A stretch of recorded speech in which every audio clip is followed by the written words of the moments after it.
Deka. Dekai. Yeah, that's me. You see, if you were given the chance to look at your favorite koi, I bet you would act the same. Way back years ago, I asked myself, will I ever get a chance to see this fish? And I'm proud to say, that day is today.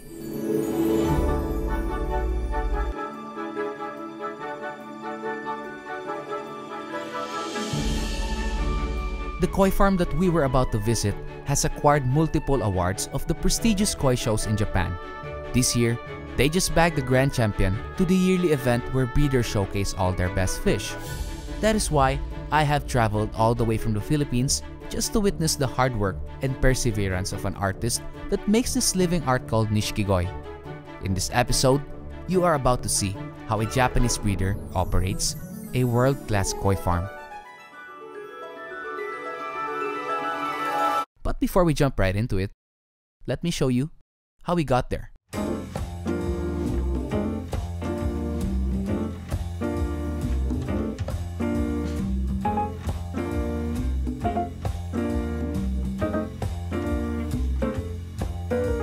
This is Toyota City, Aichi Prefecture, the place where the famous automobile brand Toyota Motor Corporation is founded.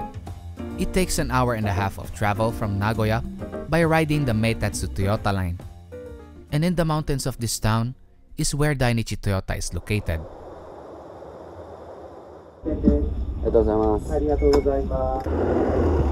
We've reached the final stop.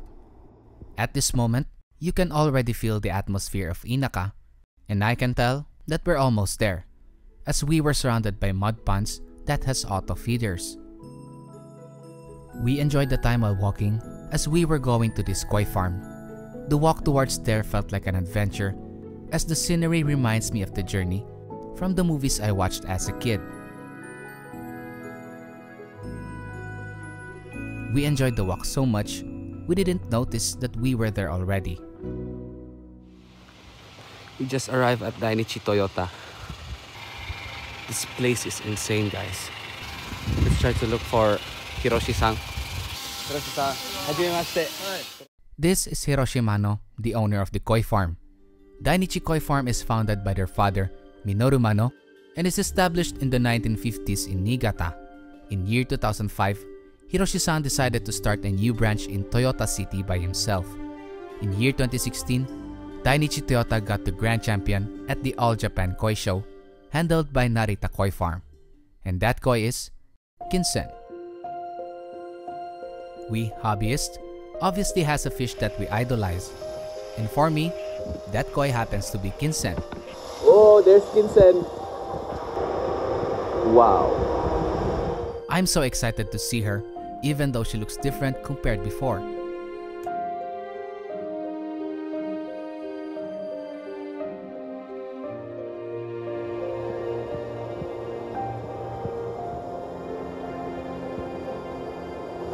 Deka.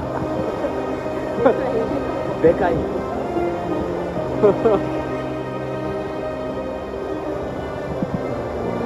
Wow. In the late spring, breeders prepare for the most important part of their work.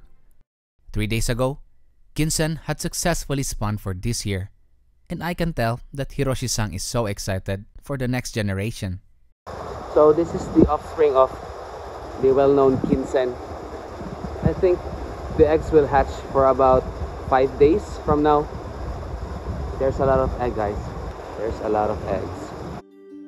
These eggs are separated into 2 groups, and he said the reason for that is to have a better hatch rate. You can't imagine how these tiny eggs will turn into a massive fish. And this greenhouse is filled with lots of small kois. These kois are welcome for dealers to purchase, and some will be put into auction. To be honest, I was having a hard time trying to find a gaze at one koi. In just a split second, that koi is gone.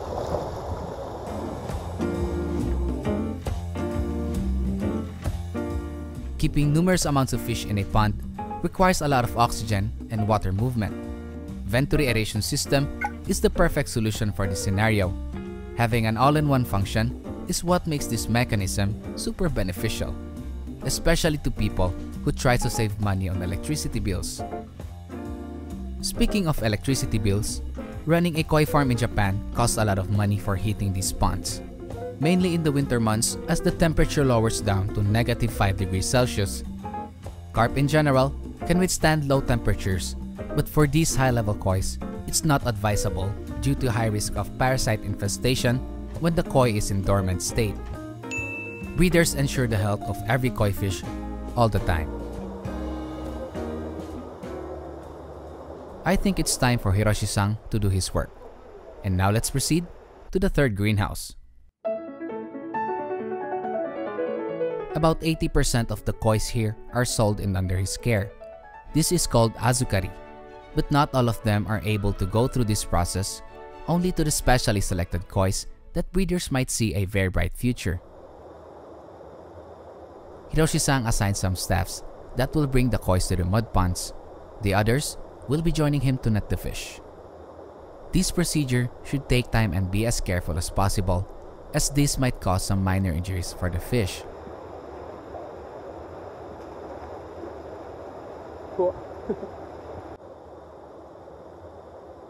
These are the offspring of Kinsen. Out of hundreds of thousands of eggs being laid, this is all that's left. Every autumn season, breeders perform an ikiage, and that's when the selection process starts. In order to elevate the company to a top-tier standard, breeders have to make critical decisions of which koi fish to sell and to be kept to sustain the capacity of their farm. I'm not saying that the disregarded kois won't develop, but let's be honest. Generous amounts of money have to be spent to acquire a world-class quality koi fish. Today is the opportunity for the breeder to check the gender of the kois. Hiroshi-san uses a flashlight to make it easier when trying to look for tubercles on their fins. That's one indicator for a possible male fish, but at this age, it's confusing because some koi may not yet be fully developed in terms of gender. It is best when the koi fish has reached its maturity, and the most accurate method would be the strip method. This has to be done professionally to avoid internal damages. Majority of the DAINICHI koi farm produce are the Showa variety. Their lineage are recognized for having immense-bodied koi fish that most of the hobbyists desire. 2 years ago, Hiroshi-san has this interesting idea of combining a different bloodline, and all of his Showa varieties you see are the offspring of Pandora. This is a cross between two breeders, the Mariju Koi Farm and the DAINICHI Toyota. Mariju Koi Farm is renowned for the exceptional quality, especially the well-known Tansho Showa that got many awards at the All Japan Koi Show in recent years. Hiroshi-san had this great vision for this project by mixing the jumbo traits of Mariju Koi Farm and maintain the high-level standards of DAINICHI Showa. From what I see, I can tell how much effort and dedication he gave to produce such a spectacular Showa. You can feel the heat by standing for hours in this greenhouse. Hiroshi-san is so kind that he gave us a cold drink for us to cool off and relax. While drinking, we decided to roam around a little bit. Then I realized what a great idea this is for measuring your water volume. It's really helpful for us, especially when it comes to applying a medication. This small detail can aid countless mistakes, and treating a pond is very crucial for every hobbyist because it can lead to disasters when it's not done properly. Another pond has been netted, and these kois right here are the offspring of Nanako. Fun fact, Nanako is the cousin of Kinsen.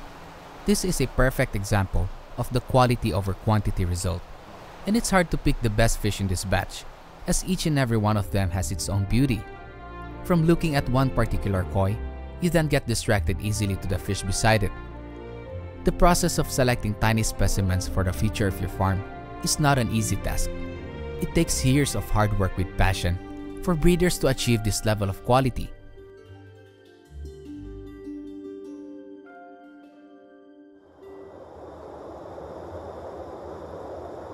After an hour of sorting the kois, we now proceed to the last pond, and it's filled with Taisho Sanshoku, my favorite variety. The parent koi he crossed in this batch is Sakai Fish Farm's famous bloodline, Shogetsu. Breeders say, among the 3 varieties of Go-Sanke, Taisho Sanshoku is the hardest one to get great offsprings. And from a buyer's perspective, it's also challenging at times to find the Sanke of our choice.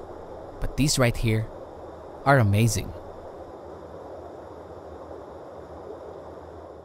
As Hiroshi-san is about to finish his work and the sun is about to set, I took the opportunity to look at these amazing creatures one last time. And it made me wonder, what if one of these kois could be the future candidate and represent greatness to this farm? In my opinion, everything's possible. Breeders like Hiroshi-san dedicated their life mastering the craft of consistency, aiming for perfection. Thinking about it makes me excited to know who's next.